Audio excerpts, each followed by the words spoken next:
marked the end, yet the beginning of a fight, not only for Marilyn Mosby, but for Black women specifically, to get equal treatment and to not be targeted because you are intelligent, strong, and you don't follow the guidelines that society wants you to fade to Black and not be seen or heard. Anytime you have a powerful woman in position like Marilyn Mosby, we have been targeted time and time again. It's time for Black women to stand up against this nonsense.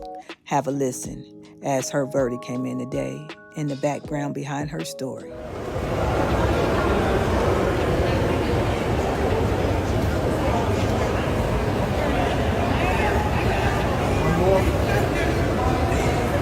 That's for all the haters, the enemies of equality.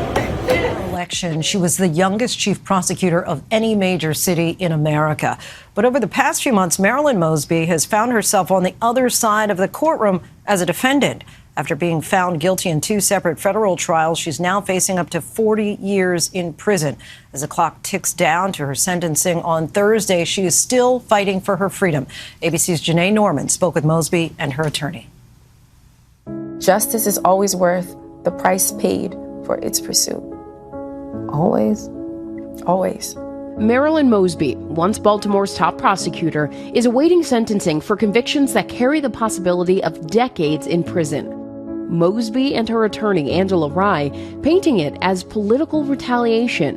What I would say first is that Marilyn is not the only one, she's the latest one. And it is remarkably egregious. Black women prosecutors, progressive prosecutors in this country have been overwhelmingly targeted. And then Donald Trump himself, who said when he was running for office that she should prosecute herself. Bill Barr, who was his attorney general, saying that there are cities like Baltimore, and he named others, that he was specifically looking at. It was by design from the very beginning a witch hunt. Though the investigation was completed since President Biden took office, the inquiry into Mosby started under Donald Trump's presidency. Mosby rose to public prominence in 2015 with the case of Freddie Gray, seen here being arrested. He suffered a fatal spinal injury while in police custody. That boy leg looked broke.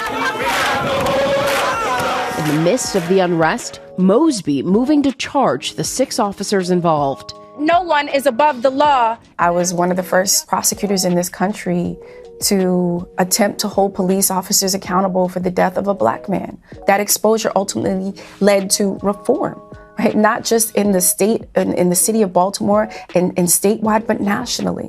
The prosecution couldn't secure convictions for 4 of the officers and decided in 2016 to drop all the charges. Tell me about your proudest moments in your role as state's attorney. My office successfully convicted 33 police officers after Freddie Gray, those individuals that were violating the rights of citizens in Baltimore City.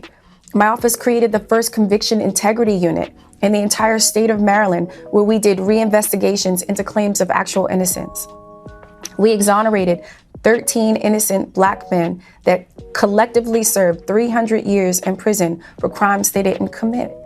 And so to now be in a position where I'm facing the same sobering reality as each of those individuals it's incredibly disheartening.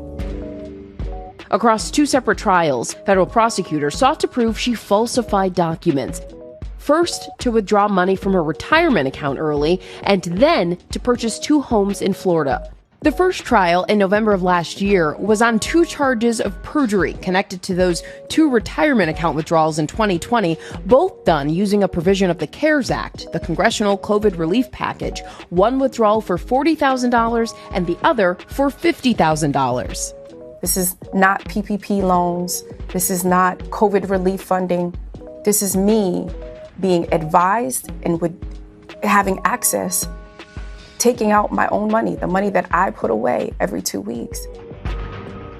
The prosecution accused her of lying about having a financial hardship on her request form, saying she aimed to take advantage of the law meant to give favorable tax treatment to people struggling during the height of the pandemic. They presented evidence at trial that showed she made about $9,000 more in 2020 than 2019. Are you saying that the actions for which you were convicted, you're not saying that you didn't do those or that didn't happen? Or am I misunderstanding? No, I think that what we're saying is that it was not perjury to say that she experienced an adverse financial consequence due to COVID. She called to ask the administrator of the Baltimore Deferred Compensation Plan if she qualified twice, right? Nationwide, yes. So if you call and you're told that an adverse financial consequence, which hasn't been legally defined, and so obviously experienced an adverse financial consequence, I think what is so remarkable to me, again, I keep using that word, is how do they know how Marilyn was impacted by COVID? She is, making decent money as a Baltimore City State's attorney.